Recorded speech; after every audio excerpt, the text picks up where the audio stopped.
കർത്താവിന്റെ നാമത്തിന് സ്തുതി. ദിവസവും ഈ ചാനൽ കേൾക്കുന്നതിലൂടെ നിങ്ങൾക്ക് ഒരു വർഷത്തിനുള്ളിൽ ബൈബിൾ വായിക്കാൻ കഴിയും. ദയവായി ഷെയർ, സബ്സ്ക്രൈബ് ഒപ്പം സപ്പോർട്ട് ചെയ്യുക. ഇന്നത്തെ ബൈബിൾ വാക്യങ്ങൾ.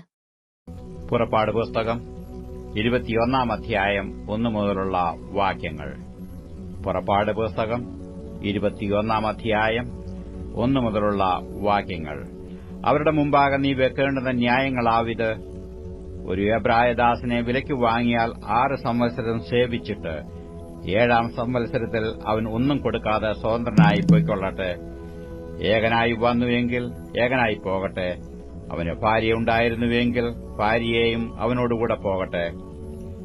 അവന്റെ യജമാൻ അവന് ഭാര്യയെ കൊടുക്കുകയും അവൾ അവന് പുത്രന്മാരെയോ പുത്രിമാരെയോ പ്രസവിക്കുകയും ചെയ്തിട്ടുണ്ടെങ്കിൽ ഭാര്യയും മക്കളും യജമാനിരിക്കണം. അവൻ ഏകനായി പോകണം. എന്നാൽ ദാസൻ, ഞാൻ എന്റെ യജമാനെയും എന്റെ ഭാര്യയെയും മക്കളെയും സ്നേഹിക്കുന്നു, ഞാൻ സ്വതന്ത്രനായി പോകയില്ല എന്ന് തീർത്തു പറഞ്ഞാൽ, യജമാനൻ അവനെ ദൈവസന്നിധിയിൽ കൂട്ടിക്കൊണ്ടു ചെന്ന് കതകിന്റെയോ കടളക്കാതിന്റെയോ അടുക്കൽ നിർത്തിയിട്ട് സൂചി കൊണ്ട് അവന്റെ കാത് കുത്തിത്തുളയ്ക്കണം. പിന്നെ അവൻ എന്നേക്കും അവന് ദാസനായിരിക്കണം. ഒരുത്തൻ തന്റെ പുത്രിയെ ദാസിയായി വിറ്റാൽ അവൾ ദാസന്മാർ പോകുന്നതുപോലെ പോകരുത്. അവളെ തനിക്ക് സംബന്ധത്തിന് നിയമിച്ച യജമാനു അവളെ ബോധിക്കാതിരുന്നാൽ അവളെ വീണ്ടെടുപ്പാൻ അവൻ അനുവദിക്കണം. അവളെ ചതിച്ചതുകൊണ്ട് അന്യജാതിക്ക് വിറ്റുകളവാൻ അവന് അധികാരമില്ല. അവൻ അവളെ തന്റെ പുത്രന് നിയമിച്ചുവെങ്കിൽ പുത്രിമാരുടെ ന്യായത്തിന് തക്കവണ്ണം അവളോട് പെരുമാറണം. അവൻ മറ്റൊരുത്തിയെ പരിഗ്രഹിച്ചാൽ ഇവരുടെ ഉപജീവനവും ഉടുപ്പും വിവാഹമുറയും കുറയ്ക്കരുത്. ഈ 3 കാര്യവും അവൻ അവൾക്ക് ചെയ്യാതിരുന്നാൽ അവളെ പണം വാങ്ങാതെ വെറുതെ വിട്ടയക്കണം. ഒരു മനുഷ്യനെ അടിച്ചു കൊല്ലുന്നവൻ മരണശിക്ഷ അനുഭവിക്കണം. അവൻ കരുതിക്കൂട്ടാതെ അങ്ങനെ അവന്റെ കയ്യാൽ സംഭവിപ്പാൻ ദൈവം സംഗതി വരുത്തിയതായാൽ അവൻ ഓടിപ്പോകേണ്ടുന്ന സ്ഥലം ഞാൻ നിയമിക്കും. എന്നാൽ ഒരുത്തൻ കരുതിക്കൂട്ടി കൂട്ടുകാരനെ ചതിച്ചു കൊന്നതെങ്കിൽ അവൻ മരിക്കേണ്ടതിന് നീ അവനെ എന്റെ യാഗപീഠത്തിങ്കിൽ നിന്നും പിടിച്ചുകൊണ്ടുപോകണം. തന്റെ അപ്പനെയോ അമ്മയെയോ അടിക്കുന്നവൻ മരണശിക്ഷ അനുഭവിക്കണം. ഒരുത്തൻ ഒരാളെ മോഷ്ടിച്ചിട്ട് അവനെ വിൽക്കുകയാകട്ടെ അവന്റെ കൈവശം അവനെ കണ്ടുപിടിക്കുകയാകട്ടെ ചെയ്താൽ അവൻ മരണശിക്ഷ അനുഭവിക്കണം. തന്റെ അപ്പനെയോ അമ്മയെയോ ശപിക്കുന്നവൻ മരണശിക്ഷ അനുഭവിക്കണം. മനുഷ്യർ തമ്മിൽ ശണ്ട കൂടിയിട്ട് ഒരുത്തൻ മറ്റവനെ കല്ലുകൊണ്ടോ മുഷ്ടി കൊണ്ടോ കുത്തിയതിനാൽ അവൻ മരിച്ചു പോകാതെ കിടപ്പിലാകുകയും പിന്നെയും എഴുന്നേറ്റ് വടി ഊന്നി വെളിയിൽ നടക്കുകയും ചെയ്താൽ കുത്തിയവനെ ശിക്ഷിക്കരുത്. എങ്കിലും അവൻ അവന്റെ മിനക്കേടിനു വേണ്ടി കൊടുത്ത് അവനെ നല്ലവണ്ണം ചികിത്സിപ്പിക്കണം. ഒരുത്തൻ തന്റെ ദാസനെയോ ദാസിയോ തൽക്ഷണം മരിച്ചു പോകത്തക്കവണ്ണം വടികൊണ്ട് അടിച്ചാൽ അവനെ നിശ്ചയമായി ശിക്ഷിക്കണം. എങ്കിലും അവൻ 1-2 ദിവസം ജീവിച്ചിരുന്നാൽ അവനെ ശിക്ഷിക്കരുത്. അവൻ അവന്റെ മുതലല്ലോ. മനുഷ്യർ തമ്മിൽ ശണ്ട കൂടിയിട്ട് ഗർഭിണിയായ ഒരു സ്ത്രീയെ അടിച്ചതിനാൽ ഗർഭം അലസിയതല്ലാതെ അവൾക്ക് മറ്റൊരു ദോഷവും വന്നില്ലെങ്കിൽ അടിച്ചവൻ ആ സ്ത്രീയുടെ ഭർത്താവ് ചുമത്തുന്ന പിഴ കൊടുക്കണം. ന്യായാധിപന്മാർ വിധിക്കും പോലെ അവൻ കൊടുക്കണം. മറ്റു ദോഷം വന്നിട്ടുണ്ടെങ്കിൽ ജീവന് പകരം ജീവൻ കൊടുക്കണം. കണ്ണിന് പകരം കണ്ണ്, പല്ലിന് പകരം പല്ല്, കൈക്ക് പകരം കൈ, കാലിന് പകരം കാൽ, പൊള്ളലിന് പകരം പൊള്ളൽ, മുറിവിന് പകരം മുറിവ്, തിണർപ്പിന് പകരം തിണർപ്പ്. ഒരുത്തൻ അടിച്ച് തന്റെ ദാസന്റെയോ ദാസിയുടെയോ കണ്ണ് കളഞ്ഞാൽ അവൻ കണ്ണിന് പകരം അവനെ സ്വതന്ത്രനായി വിട്ടയക്കണം. അവൻ തന്റെ ദാസന്റെയോ ദാസിയുടെയോ പല്ല് അടിച്ച് തകർത്താൽ അവൻ പല്ലിന് പകരം അവനെ സ്വതന്ത്രനായി വിട്ടയക്കണം. ഒരു കാള ഒരു പുരുഷനെയോ സ്ത്രീയെയോ കുത്തിക്കൊന്നാൽ ആ കാളയെ കല്ലെറിഞ്ഞു കൊല്ലണം. അതിന്റെ മാംസം തിന്നരുത്. കാളയുടെ ഉടമസ്ഥനോ കുറ്റമില്ലാത്തവൻ. എന്നാൽ ആ കാള മുമ്പേ തന്നെ കുത്തുന്നതായും ഉടമസ്ഥൻ അത് അറിഞ്ഞുമിരിക്കെ അവൻ അതിനെ സൂക്ഷിക്കായകൊണ്ട് അത് ഒരു പുരുഷനെയോ സ്ത്രീയെയോ കൊന്നുകളഞ്ഞാൽ ആ കാളയെ കല്ലെറിഞ്ഞു കൊല്ലണം. അതിന്റെ ഉടമസ്ഥനും മരണശിക്ഷ അനുഭവിക്കണം.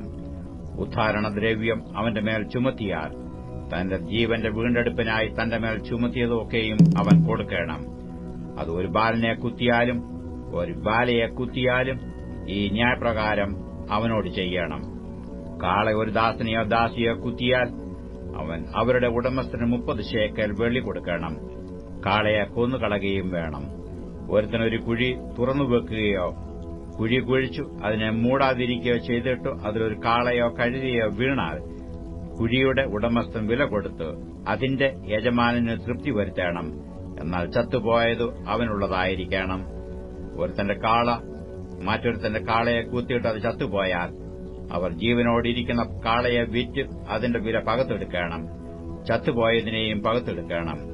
അല്ലെങ്കിൽ ആ കാള മുമ്പേ തന്നെ കുത്തുന്നത് എന്ന് അറിഞ്ഞിട്ടും ഉടമസ്ഥൻ അതിനെ സൂക്ഷിക്കാതിരുന്നുവെങ്കിൽ അവൻ കാളയ്ക്ക് പകരം കാളയെ കൊടുക്കണം. എന്നാൽ ചത്തുപോയത് അവനുള്ളതായിരിക്കണം.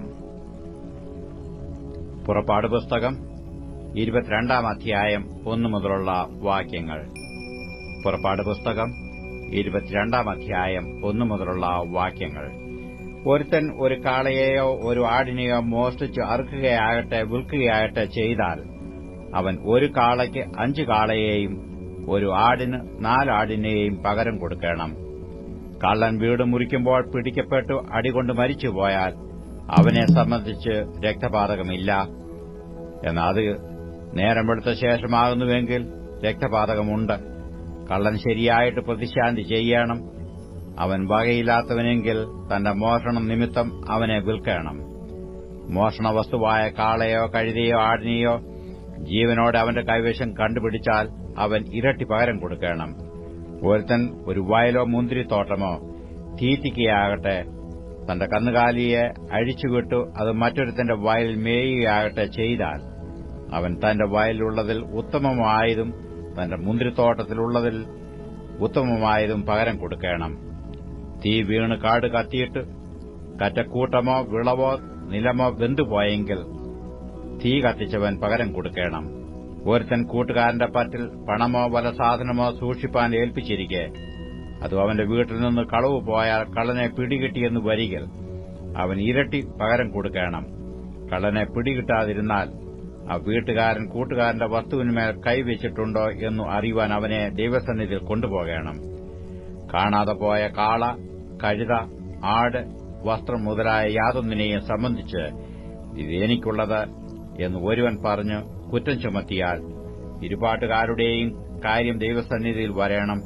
കുറ്റക്കാരനെന്ന് ദൈവം വിധിക്കുന്നവൻ കൂട്ടുകാരന് ഇരട്ടി പകരം കൊടുക്കണം. ഒരുത്തൻ കൂട്ടുകാരന്റെ പക്കൽ കഴുത, കാള, ആട് എന്നിങ്ങനെ ഒരു മൃഗത്തെ സൂക്ഷിപ്പാൻ ഏൽപ്പിച്ചിരിക്കെ അത് ചത്തുപോകുകയോ അതിന് വല്ല കേടും തട്ടുകയോ ആരും കാണാതെ കളവ് പോകുകയോ ചെയ്താൽ കൂട്ടുകാരന്റെ വസ്തുവിന്മേൽ അവൻ കൈവച്ചിട്ടില്ല എന്നും യഹോവയെക്കൊണ്ടുള്ള സത്യം ഇരുപാട്ടുകാർക്കും തീർച്ചയായിരിക്കണം. ഉടമസ്ഥൻ അത് സമ്മതിക്കണം. മറ്റവൻ പകരം കൊടുക്കേണ്ട. അവന്റെ പക്കൽ നിന്ന് കളവ് പോയി എന്ന് വരികിൽ അവൻ അതിന്റെ ഉടമസ്ഥന് പകരം കൊടുക്കണം. അത് കടിച്ചു കീറിപ്പോയെങ്കിൽ അവൻ അതിന് സാക്ഷ്യം കൊണ്ടുവരേണം. കടിച്ചു കീറിപ്പോയതിനു അവൻ പകരം കൊടുക്കേണ്ട. ഒരുത്തൻ കൂട്ടുകാരനോട് വായ്പ വാങ്ങിയിട്ടു ഉടമസ്ഥനരികെ ഇല്ലാതിരിക്കെ വല്ലതും കേടുഭവിക്കുകയോ ചത്തുപോകുകയോ ചെയ്താൽ അവൻ പകരം കൊടുക്കണം. ഉടമസ്ഥനരികെ ഉണ്ടായിരുന്നാൽ അവൻ പകരം കൊടുക്കേണ്ട. അത് കൂലിക്ക് വാങ്ങിയതെങ്കിൽ അതിന് കൂലിയുണ്ടല്ലോ. വിവാഹത്തിന് നിയമിക്കപ്പെടാത്ത ഒരു കന്യകയെ ഒരുത്തൻ വശീകരിച്ചു അവളോടുകൂടെ ശയിച്ചാൽ അവൻ സ്ത്രീധനം കൊടുത്തു അവളെ വിവാഹം കഴിക്കണം. അവളെ അവന് കൊടുപ്പാൻ അവളുടെ അപ്പന് അശേഷം മനസ്സില്ലെങ്കിൽ അവൻ കന്യകമാരുടെ സ്ത്രീധനത്തിന് ഒത്തവണ്ണം പണം കൊടുക്കണം. ക്ഷുദ്രക്കാരിയെ നീ ജീവനോടെ വെക്കരുത്. മൃഗത്തോടുകൂടെ ശയിക്കുന്ന ഏവനും മരണശിക്ഷ അനുഭവിക്കണം. യഹോവയ്ക്ക് മാത്രമല്ലാതെ വേറെ ദൈവങ്ങൾക്ക് യാഗം കഴിക്കുന്നവനെ നിർമൂലമാക്കണം. പരദേശിയെ പീഡിപ്പിക്കരുത്, ഉപദ്രവിക്കുകയുമരുത്. നിങ്ങൾ മിസ്രയീം ദേശത്ത് പരദേശികൾ ആയിരുന്നുവല്ലോ. വിധവയെയും അനാഥനെയും നിങ്ങൾ ക്ലേശിപ്പിക്കരുത്. അവരെ വല്ല പ്രകാരത്തിനും ക്ലേശിപ്പിക്കുകയും അവർ എന്നോട് നിലവിളിക്കുകയും ചെയ്താൽ ഞാൻ അവരുടെ നിലവിളി കേൾക്കും. എന്റെ കോപവും ജ്വലിക്കും. ഞാൻ വാൾ കൊണ്ട് നിങ്ങളെ കൊല്ലും. നിങ്ങളുടെ സ്ത്രീകൾ വിധവമാരും നിങ്ങളുടെ പൈതങ്ങൾ അനാഥരുമായി തീരും. എന്റെ ജനത്തിൽ നിന്റെ അടുക്കുള്ള ഒരു ദരിദ്രന് പണം വായ്പ കൊടുത്താൽ പൊലിക്കടക്കാരനെ പോലെ ഇരിക്കരുത്. അവനോട് പലിശ വാങ്ങുകയുമരുത്. നീ കൂട്ടുകാരന്റെ വസ്ത്രം പണയം വാങ്ങിയാൽ സൂര്യൻ അസ്തമിക്കും വരെ മടക്കിക്കൊടുക്കണം. അതുമാത്രമല്ലോ അവന്റെ പുതപ്പ്, അതുമാത്രമല്ലോ അവന്റെ ശരീരം മൂടുന്ന വസ്ത്രം. അവൻ പിന്നെ എന്തൊന്ന് പുതച്ചു കിടക്കും. അവൻ എന്നോട് നിലവിളിക്കുമ്പോൾ ഞാൻ കേൾക്കും. ഞാൻ കൃപയുള്ളവനല്ലോ. നീ ദൈവത്തെ ദൂഷിക്കരുത്. നിന്റെ ജനത്തിന്റെ അധിപതിയെ ശപിക്കുകയുമരുത്. നിന്റെ വിളവും ദ്രാവകവർഗവും അർപ്പിപ്പാൻ താമസിക്കരുത്. നിന്റെ പുത്രന്മാരിൽ ആദ്യജാതനെ എനിക്ക് തരയണം. നിന്റെ കാളകളിലും ആടുകളിലും അങ്ങനെ തന്നെ. അത് 7 ദിവസം തള്ളയോടുകൂടെ ഇരിക്കട്ടെ. 8-ാം ദിവസം അതിനെ എനിക്ക് തരയണം. നിങ്ങൾ എനിക്ക് വിശുദ്ധന്മാരായിരിക്കണം. കാട്ടുമൃഗം കടിച്ചു കീറിയ മാംസം തിന്നരുത്. നിങ്ങൾ അതിനെ നായ്ക്കൾക്ക് ഇട്ടുകളയണം. ലൂക്കോസ് എഴുതിയ സുവിശേഷം 20-ാം അധ്യായം 1 മുതലുള്ള വാക്യങ്ങൾ. ലൂക്കോസ് എഴുതിയ സുവിശേഷം 20-ാം അധ്യായം 1 മുതലുള്ള വാക്യങ്ങൾ. ആ ദിവസങ്ങളിൽ ഒന്നിൽ അവൻ ദൈവാലയത്തിൽ ജനത്തോട് ഉപദേശിച്ച് സുവിശേഷം അറിയിക്കുമ്പോൾ മഹാപുരോഹിതന്മാരും ശാസ്ത്രിമാരും മൂപ്പന്മാരുമായി അടുത്തുവന്ന് അവനോട്, നീ എന്ത് അധികാരം കൊണ്ട് ഇത് ചെയ്യുന്നു? ഈ അധികാരം നിനക്ക് തന്നതു ആർ? ഞങ്ങളോട് പറക എന്ന് പറഞ്ഞു. അതിന് ഉത്തരമായി അവൻ, ഞാനും നിങ്ങളോട് ഒരു വാക്ക് ചോദിക്കും, അത് എന്നോട് പറവീൻ. യോഹന്നാന്റെ സ്നാനം സ്വർഗ്ഗത്തിൽ നിന്നോ മനുഷ്യരിൽ നിന്നോ ഉണ്ടായത് എന്ന് ചോദിച്ചു. അവർ തമ്മിൽ നിരൂപിച്ചു. സ്വർഗ്ഗത്തിൽ നിന്നു എന്ന് പറഞ്ഞാൽ പിന്നെ നിങ്ങൾ അവനെ വിശ്വസിക്കാഞ്ഞത് എന്ത് എന്ന് അവൻ ചോദിക്കും. മനുഷ്യരിൽ നിന്നു എന്ന് പറഞ്ഞാലോ ജനമൊക്കെയും യോഹന്നാൻ ഒരു പ്രവാചകൻ എന്ന് ഉറച്ചിരിക്കൊണ്ട് നമ്മെ കല്ലെറിയും എന്ന് പറഞ്ഞിട്ട് എവിടെ നിന്നോ ഞങ്ങൾ അറിയുന്നില്ല എന്ന് ഉത്തരം പറഞ്ഞു. യേശു അവരോട്, എന്നാൽ ഞാൻ ഇത് ചെയ്യുന്നത് ഇന്ന അധികാരം കൊണ്ടാകുന്നു എന്നുള്ളത് ഞാനും നിങ്ങളോട് പറയുന്നില്ല എന്ന് പറഞ്ഞു. അനന്തരം അവൻ ജനത്തോട് ഉപമ പറഞ്ഞതെന്നാൽ, ഒരു മനുഷ്യൻ ഒരു മുന്തിരിത്തോട്ടം നട്ടുണ്ടാക്കി കുടിയാന്മാരെ പാട്ടത്തിന് ഏൽപ്പിച്ചിട്ട് ഏറിയ കാലം പരദേശത്ത് പോയി പാർത്തു. സമയമായപ്പോൾ കുടിയാന്മാരോട് തോട്ടത്തിന്റെ അനുഭവം വാങ്ങേണ്ടതിന് അവരുടെ അടുക്കൽ ഒരു ദാസനെ അയച്ചു. അവനെ കുടിയാന്മാർ തല്ലി വെറുതെ അയച്ചു കളഞ്ഞു. അവൻ മറ്റൊരു ദാസനെ പറഞ്ഞയച്ചു. അവനെയും അവർ തല്ലി അപമാനിച്ച് വെറുതെ അയച്ചു കളഞ്ഞു. അവൻ മൂന്നാമത് ഒരുത്തനെ പറഞ്ഞയച്ചു. അവർ അവനെയും മുറിവേൽപ്പിച്ച് പുറത്താക്കി കളഞ്ഞു. അപ്പോൾ മുന്തിരിത്തോട്ടത്തിന്റെ ഉടമസ്ഥൻ, ഞാൻ എന്തു ചെയ്യേണ്ടു? എന്റെ പ്രിയപുത്രനെ അയക്കും, പക്ഷേ അവർ അവനെ ശങ്കിക്കും എന്ന് പറഞ്ഞു. കുടിയാന്മാർ അവനെ കണ്ടിട്ട്, ഇവൻ അവകാശി, അവകാശം നമുക്ക് ആകേണ്ടതിന് നാം അവനെ കൊന്നുകളക എന്ന് തമ്മിൽ ആലോചിച്ചു പറഞ്ഞു. അവർ അവനെ തോട്ടത്തിൽ നിന്ന് പുറത്താക്കി കൊന്നുകളഞ്ഞു. എന്നാൽ തോട്ടത്തിന്റെ ഉടമസ്ഥൻ അവരോട് എന്തു ചെയ്യും? അവൻ വന്നു ആ കുടിയാന്മാരെ നിഗ്രഹിച്ച് തോട്ടം അന്യന്മാർക്ക് ഏൽപ്പിച്ചു കൊടുക്കും. അത് കേട്ടിട്ടു അവർ അങ്ങനെ ഒരു നാളും സംഭവിക്കില്ല എന്ന് പറഞ്ഞു. അവനോ അവരെ നോക്കി, എന്നാൽ വീട് പണിയുന്നവർ തള്ളിക്കളഞ്ഞ കല്ല് മൂലക്കല്ലായി തീർന്നു എന്ന് എഴുതിയിരിക്കുന്നത് എന്ത്? ആ കല്ലിന്മേൽ വീഴുന്ന ഏവനും തകർന്നുപോകും. അത് ആരുടെ മേലെങ്കിലും വീണാൽ അവനെ ധൂളിപ്പിക്കും എന്ന് പറഞ്ഞു. ഈ ഉപമ തങ്ങളെക്കുറിച്ച് പറഞ്ഞു എന്ന് ശാസ്ത്രിമാരും മഹാപുരോഹിതന്മാരും ഗ്രഹിച്ചിട്ട് ആ നാഴികയിൽ തന്നെ അവന്റെ മേൽ കൈവെപ്പാൻ നോക്കിയെങ്കിലും ജനത്തെ ഭയപ്പെട്ടു. പിന്നെ അവർ അവനെ നാടുവാഴിയുടെ അധീനതയിലും അധികാരത്തിലും ഏൽപ്പിപ്പാൻ തക്കവണ്ണം അവനെ വാക്കിൽ പിടിക്കേണ്ടതിനും തക്കം നോക്കി നീതിമാന്മാർ എന്ന് നടിക്കുന്ന വോറ്റുകാരെ അയച്ചു. അവർ അവനോട്, ഗുരു, നീ നേർ പറഞ്ഞ് ഉപദേശിക്കുകയും മുഖപക്ഷം നോക്കാതെ ദൈവത്തിന്റെ വഴി യഥാർത്ഥമായി പഠിപ്പിക്കുകയും ചെയ്യുന്നു എന്ന് ഞങ്ങൾ അറിയുന്നു. നാം കൈസർക്ക് കരം കൊടുക്കുന്നത് വിഹിതമോ അല്ലയോ എന്ന് ചോദിച്ചു. അവരുടെ ഉപായം ഗ്രഹിച്ചിട്ട് അവൻ അവരോട്, ഒരു വെള്ളിക്കാശ് കാണിപ്പീൻ.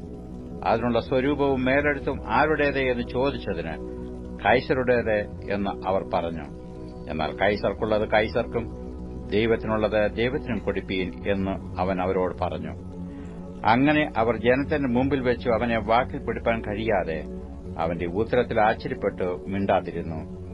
പുനരുത്ഥാനമില്ല എന്ന് പറയുന്ന സദൂക്യരിൽ ചിലർ അടുത്തുവന്നു അവനോട് ചോദിച്ചത്, ഗുരു, ഒരുത്തന്റെ സഹോദരൻ വിവാഹം കഴിച്ചിട്ട് മക്കളില്ലാതെ മരിച്ചുപോയാൽ അവന്റെ സഹോദരൻ അവന്റെ ഭാര്യയെ പരിഗ്രഹിച്ച് സഹോദരന് സന്തതിയെ ജനിപ്പിക്കണമെന്ന് മോശ എഴുതിയിരിക്കുന്നു.